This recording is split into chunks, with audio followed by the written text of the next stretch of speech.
এক গ্রামে দুই বন্ধু ছিল, অন্তর আর শিমুল।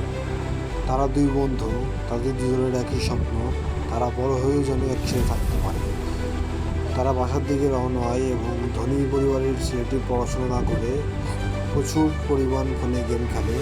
তার তো টাকা পয়সার অভাব নেই, সে টাকা পয়সা দিয়ে হলেও চাকরি নিয়ে নেবে, কোনো ব্যাপার না। কিন্তু অন্যদিকে গরিব পরিবারের ছেলেটি, তার তো টাকা পয়সা নেই, সে গরিব পরিবারের ছেলে, তার পড়াশোনার জন্য অনেক পরিশ্রম করতে হয়।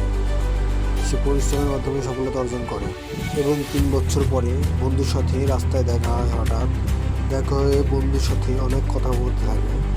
তো বলে, বন্ধু, রাস্তায় তো এত কথা বলা সম্ভব না, তুই একদিন আয়, আমি জায়গা আজকে। এবং বন্ধু তার অফিসে চলে আসে।